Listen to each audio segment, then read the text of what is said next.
Hai guys, selamat siang dengan aku Mima. Di vlog kali ini aku pengen ngebahas sesuatu yang beda nih guys. Biasanya vlog aku selalu ngebahas ya yang fun-fun aja, jalan-jalan, mukbang, review ini, review itu, dan unboxing. Nah, di vlog kali ini aku pengen ngebahas tentang sedikit tips tentang parenting. Tipsnya bukan dari aku, tapi dari clinical psychologist dan juga pengarang ternama namanya Dr. Shefali. Dr. Shefali ini sangat terkenal dengan konsepnya conscious parenting. Dan conscious parenting ada bukunya ya guys, yang pengarangnya adalah Dr. Shefali juga. Dan bukunya itu salah satu bestseller untuk parenting. Dan Dr. Shefali ini juga bikin buku yang namanya The Awakened Family. Aku sih belum baca dua buku itu. Buku dari Dr. Shefali yang aku baca yang ini nih, yang terakhir tuh A Radical Awakening. Ini tuh bagus banget, tapi ini lebih ke feminisme dan aku nggak akan ngebahas si buku ini di vlog ini. So, ceritanya aku ikut workshop yang diadakan oleh Dr. Shefali. Workshopnya ini tuh hanya sebagian kecil dari workshop conscious parenting yang diadain oleh Dr. Shefali. Jadi Dr. Shefali ini tuh ngadain workshop conscious parenting tuh biasanya yang berjam-jam banget gitu loh, dan bukan untuk satu hari full gitu loh. Workshopnya 3,5 jam, dan dalam 3,5 jam itu semua informasinya bagus-bagus. Jadi di vlog ini aku pengen bahas tips-tips tentang masalah yang kita hadapin dengan anak-anak.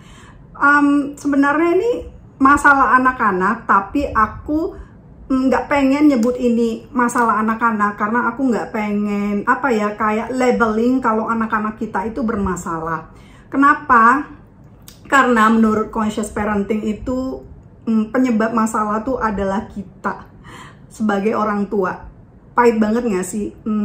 Prinsip conscious parenting ini tuh adalah kalau kita orang tua ini tuh adalah tanah, anak itu adalah akar, dan kita sebagai tanah kita memberikan segala nutrisi yang dibutuhkan oleh si akar. Ketika ada masalah, masalah itu hanya adalah efek dari nutrisi yang kita berikan gitu loh. Jadi kalau aku bilang anak bermasalah, berarti kita juga orang tua yang bermasalah gitu loh. Jadi kita stop labeling yuk anak-anak bermasalah, karena kita harus refleksi diri juga kalau kita adalah bagian dari masalah. Sebelum lanjut nih guys, aku jelasin dulu conscious parenting itu apa. Seperti yang aku sebutkan tadi, conscious parenting itu sebenarnya fokusnya adalah kita sebagai orang tua. Kita adalah tanah tempat akar, yaitu anak-anak kita bertumbuh, dan kita punya kewajiban untuk memberikan nutrisi yang bagus untuk perkembangan anak-anak kita, termasuk untuk perkembangan jiwanya. Conscious parenting ini guys sangat menjunjung tinggi yang namanya open curiosity. Artinya kita sebagai orang tua itu melihat anak sebagai misteri yang harus kita pelajarin. Bukan berarti misalnya anaknya tantrum gitu loh, bukan berarti itu tuh serangan terhadap kita, tapi kita melihat anak, kenapa sih anakku ini tantrum gitu loh. Kebutuhan apa yang nggak bisa kita berikan ke si anak sehingga dia tantrum, sehingga sebelum kita tantrum dihadapin tantrum lagi gitu loh, kita bisa mundur sejenak, refleksi diri, dan kita bisa tenang menghadapi anak yang tantrum. Dan yang paling aku seneng, makanya aku share tentang conscious parenting itu di sini.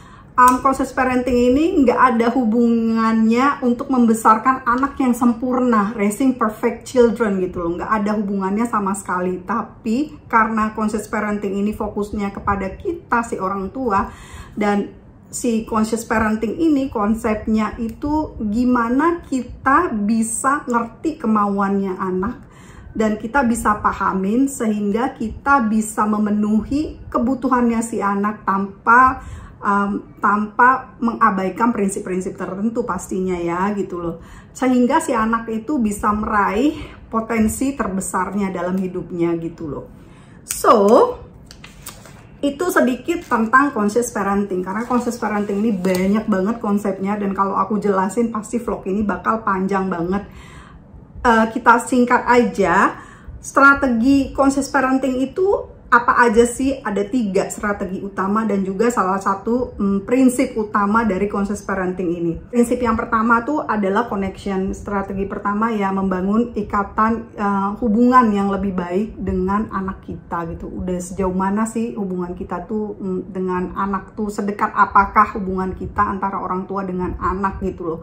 Apa si anak itu berani gak sih berterus terang ke kita, meskipun untuk hal yang pahit banget yang kayaknya orang tua anak itu bakal tahu kalau kita bakalan marah besar gitu loh ketika ngedengerin kejujuran mereka. Tapi kalau hubungan kita dengan anak dekat, si anak itu bakal berani menghadapin kita. Kita sebagai orang tua tidak dilihat sebagai monster ketika anak-anak melakukan kesalahan. Karena hubungan kita dengan anak itu bagus gitu loh. Lalu strategi yang kedua adalah containment. Containment ini tuh bikin batasan-batasan tertentu untuk anak, kayak bikin boundaries gitu loh. Misalnya anak kita itu boleh keluar malam, tapi ada jam, batasan jam yang dia harus balik ke rumah sebelum jam itu misalnya. Lalu yang ketiga skill building. Kita mendukung anak untuk membangun keterampilannya gitu loh. Jadi anak-anak itu sibuk menghabiskan waktunya untuk hal-hal yang bermanfaat dan positif gitu loh. Nah, ketika ada masalah-masalah yang timbul, ketika si anak itu mengalami masalah, kita pakai nih 3 prinsip yang tadi. Connection, ikatan kita dengan anak gitu loh. Yang kedua itu containment. Bener nggak kita udah membuat batasan tertentu? Gampangnya gitu loh. Kita bikin rule nggak sebelum masalah itu terjadi gitu loh. Lalu yang ketiga skill building. So, masalah apa sih yang dihadapin anak-anak? Masalah apa sih yang bikin kita bermasalah atau punya konflik dengan anak-anak gitu loh. Dan yang paling umum nih yang dibahas di workshop itu ada 5. Yang pertama, ini tuh masalah kayaknya tuh common banget di seluruh dunia. Orang tua ngalamin anak-anak yang punya yang namanya screen addiction. Mereka addicted sama ya TV, ya gadget, ya game gitu. Dan parah banget screen addiction ini memang. Dan masalah yang kedua itu adalah no motivation. Jadi si anak-anak itu hidupnya mengalir aja, terutama yang teenager ya, atau yang udah sekolah gitu. Jadi itu pulang ke rumah ya nonton TV, nggak mau belajar gitu loh. Kalaupun ada ujian santai aja, slow gitu. TikTokan, update, TikTokan mulu gitu loh. Terus masalah yang ketiga lanjut. Nah, masalah yang ketiga ini tuh lying ya. Masalah lying ini tuh berat banget dan konsepnya juga panjang kalau dibahas. Menohok banget sih kalau untuk masalah berbohong ini. Semua orang pasti bohong ya guys, tapi sejauh mana kebohongan itu kita izinkan, atau sejauh mana kebohongannya itu yang kita bisa toleran gitu loh. Atau sejauh mana sih anak berbohong, red flagnya itu kalau tiba-tiba udah berbohong, lama banget bohongnya, tiba-tiba ke kita bilang, Mama, aku hamil. Nah, itu kebohongan yang paling dahsyat kan gitu loh, karena kehamilan di luar nikah itu secara sosial di kita sangat negatif gitu loh. Nah, untuk kebohongan ini, masalah kebohongan aku nggak akan bahas di vlog ini karena panjang banget dan nggak akan selesai kalau dibahas di satu vlog ini. Lalu lanjut ke masalah berikutnya, tadi masalah ketiga. Masalah keempat adalah disrespect, nggak punya rasa hormat untuk apapun gitu. Ya nggak respect sama kita sebagai orang tua, nggak respect sama gurunya, nggak respect sama temennya gitu loh. Karena respect itu bukan hanya untuk yang lebih tua ya, tapi dengan sesama kita kan juga kita perlu respect gitu loh.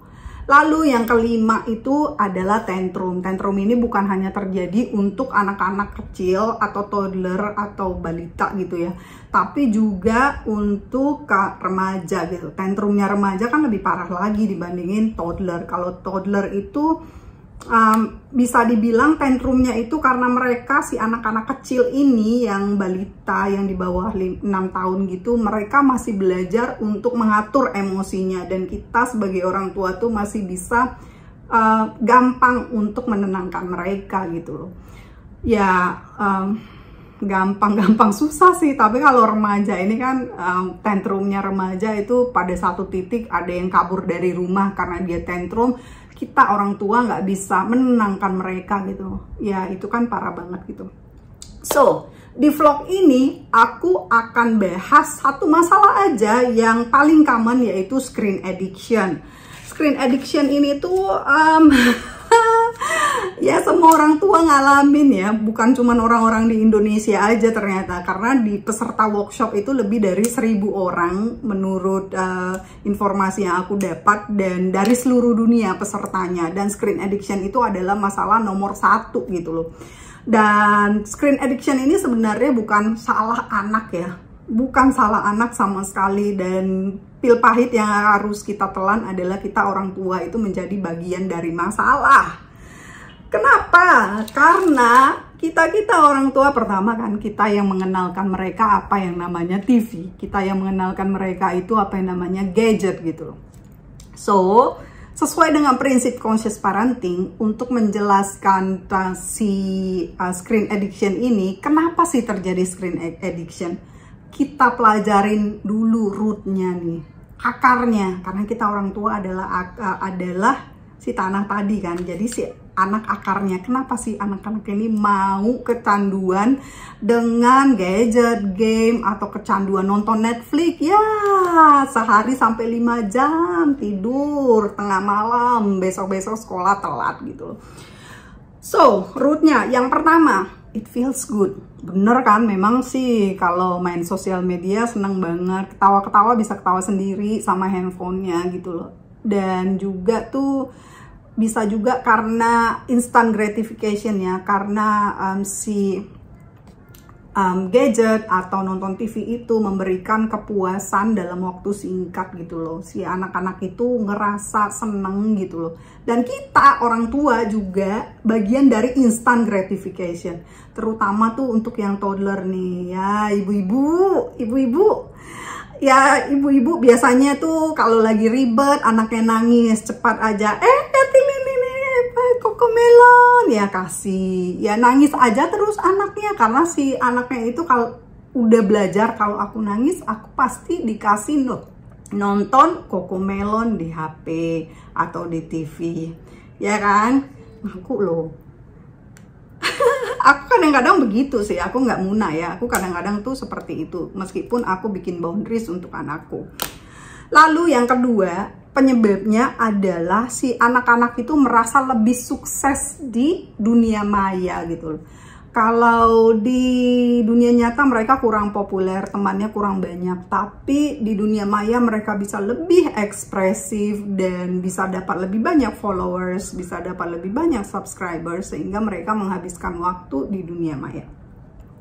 Lalu akar yang ketiga, penyebab ketiga itu si anak-anak ini tuh punya keinginan besar untuk menjadi bagian dari grup-grup tertentu gitu loh ya, terserah grup apa aja, grup sepeda kek ya, grup macam-macam lah grupnya gitu loh. Lalu yang keempat, si anak-anak ini tuh nggak perlu menghadapi masalah kayak di dunia nyata gitu loh. Kenapa? Kalau mereka mainan sosial media gitu loh ya, mereka itu kan nggak perlu berhadapan dengan orangnya langsung. Kalau udah nggak suka, remove friend aja, unfriend. Kalau udah nggak suka, blok aja gitu loh, nggak perlu berhadapan langsung gitu. Kalau dunia nyata, kalau kita sebut saja punya konflik sama orang, kan kita harus menghadapi mau nggak mau dan ketemu sama orangnya. Tapi di dunia maya kan nggak seperti itu. Jadi lebih memuaskan untuk main di dunia maya.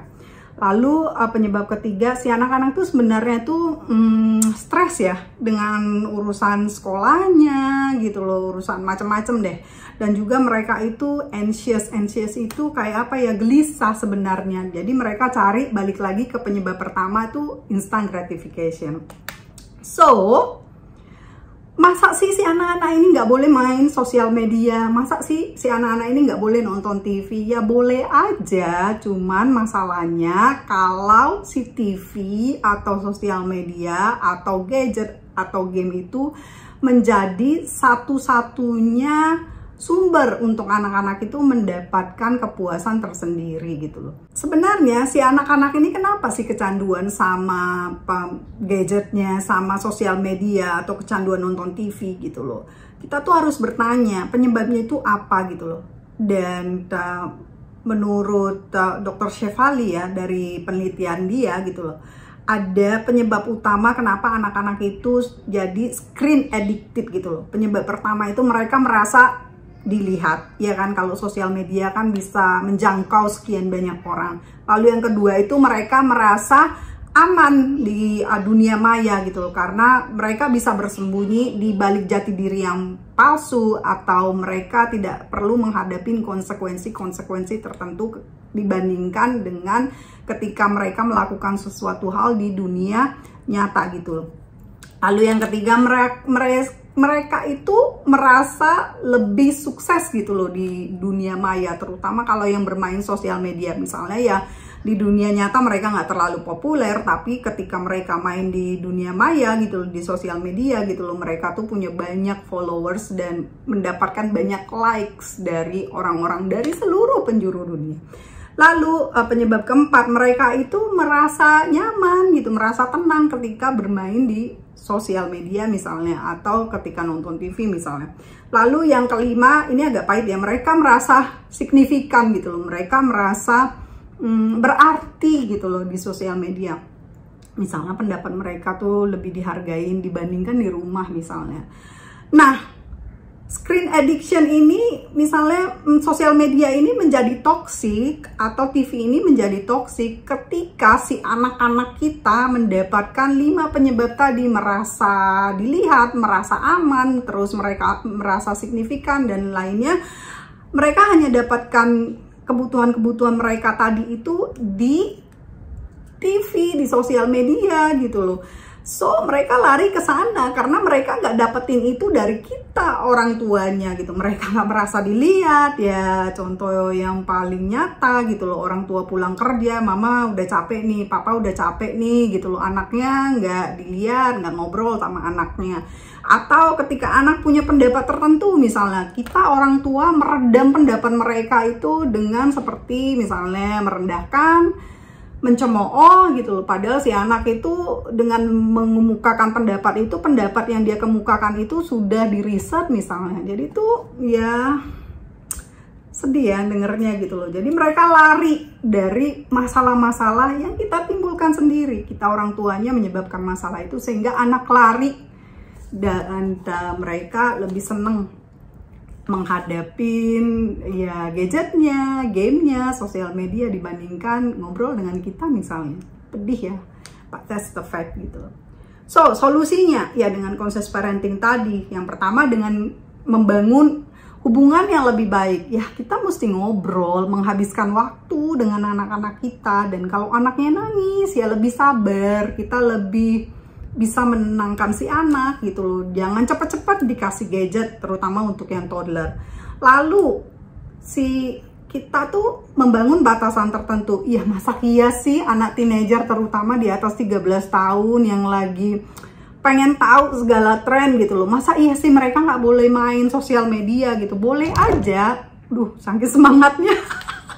Boleh aja main sosial media, tapi misalnya kita batasin, kamu boleh pakai wifi, tapi kamu hanya pakai ketika selesai ngerjakan PR kamu misalnya. Selesai belajar misalnya. Kamu harus selesain dulu nih kerjaan-kerjaan rumah, harus cuci piring dulu gitu loh misalnya.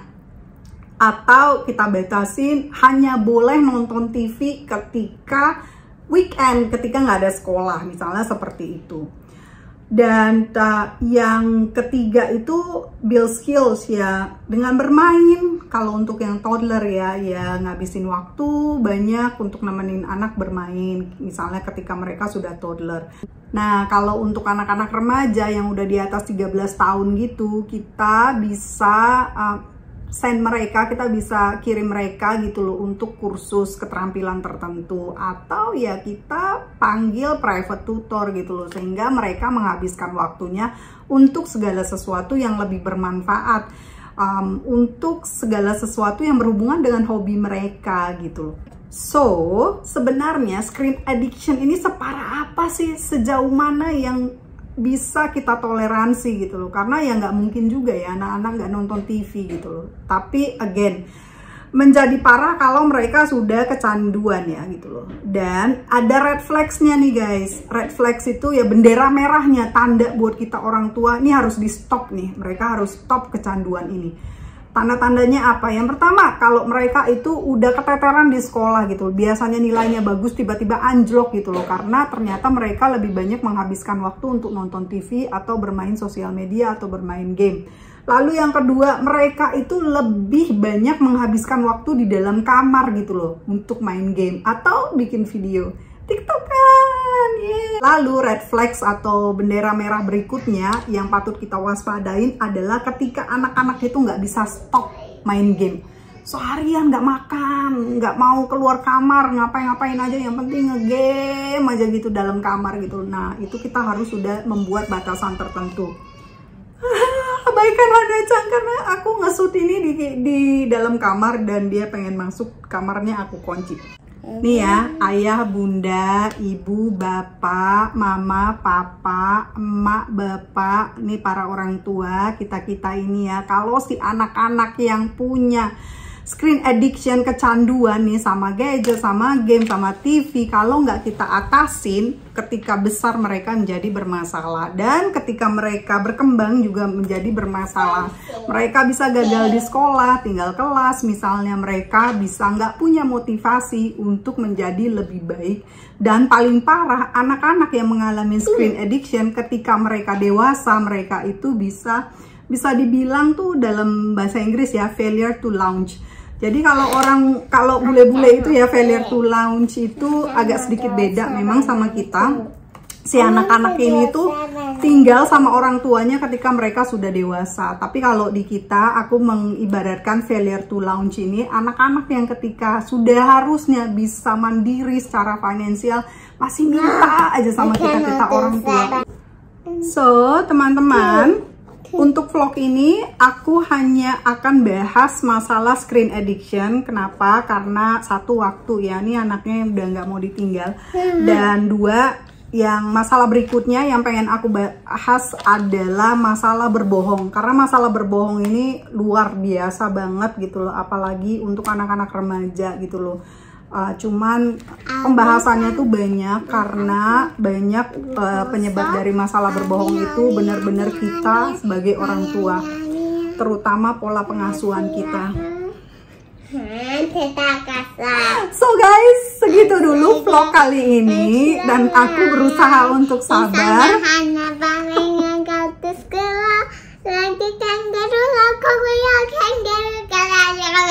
So guys, wait for me to talk now, after that you can talk. So guys, segitu dulu vlog kali ini. Thanks for watching. Don't forget to subscribe. Bye bye.